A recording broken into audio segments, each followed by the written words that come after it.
Advisory Board have unjustly criticized the administration for supposedly doing an investigation on its own. Even though the Home Rule Charter clearly empowers the administration to perform these functions, we have always acted responsibly. It has now become widely known that we have been working with the United States Department of Justice and the FBI. They recently conducted interviews with several community action employees. I can tell you that their investigation continues and that it may not be limited to just community action employees or community action matters. This administration will fight waste, fraud, abuse, and corruption at all levels of government. We are proud that we have the support of the expert law enforcement officers of the federal government.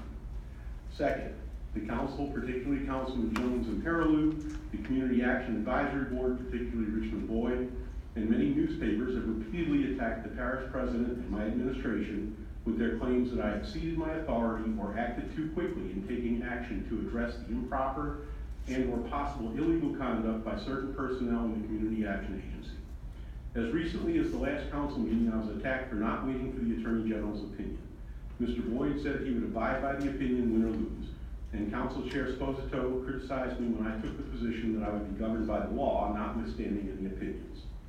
Well, we have just received a long-awaited opinion from the Louisiana Attorney General.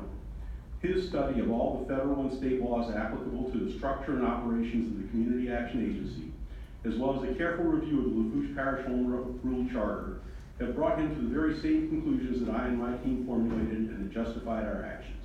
Thank you, Attorney General Landry. For those who have not read the Attorney General's opinion, it specifically addresses three main issues.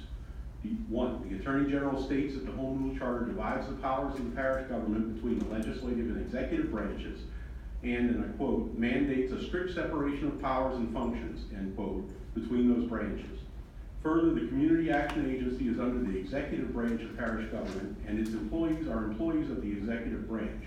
Therefore, under the powers and authority vested in the parish president by the Home Rule Charter, the parish president has the duty and power to discipline the executive director and any employees of the Community Action Agency.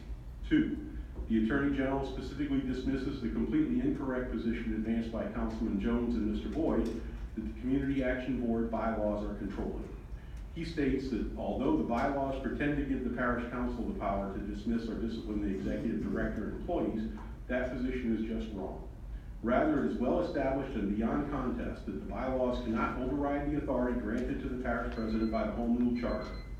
Neither the parish council nor the Community Action Board can take power. Excuse me, Mr. Abadie, is Mr. Bourgeois? Thank you. Relinquishes authority. Three, finally, the Attorney General makes a very important statement. I will quote, moreover, allowing the legislative branch to dismiss the executive branch employees should be construed as a violation of the separation of powers principle announced in the charter, close quote. I am grateful that the Attorney General has given us a thoroughly researched, well-reasoned, and clear analysis of the applicable laws. It proves that I and my team at all times acted in perfectly good faith and according to law. However, I want us to all understand what I think is the most important legal principle set out in the Attorney General's opinion. That is his explanation of the importance of the separation of powers language in our Home Rule Charter.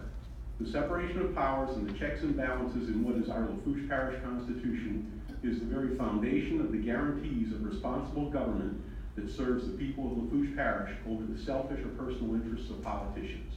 It is vital that all of your government officials recognize and honor that important principle of our charter. Too many of the disagreements and problems between the parish president and the parish council arise out of efforts by one branch to interfere with the other branch.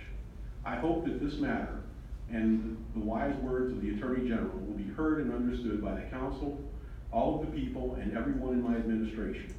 We can all learn from this experience. We can work harder to respect our rules as defined in the Home Rule Charter. We can try to work together to serve the people and to promote progress for Lafourche Parish. Or we can continue to bicker, insult, and attack each other and thereby earn the ridicule and distrust of we the people. As I said at the last council meeting, I am ready to put this behind us and focus on the important business of serving the people of Lafourche Parish. We are facing a difficult budget process, a crucial proposal to renew a 0.3 cent tax to pay for garbage services, important drainage projects, and finding ways to deliver more to the people with fewer resources. We also need to recognize that we must do something to help the parish employees that have worked harder and sacrificed to keep our promises to the communities.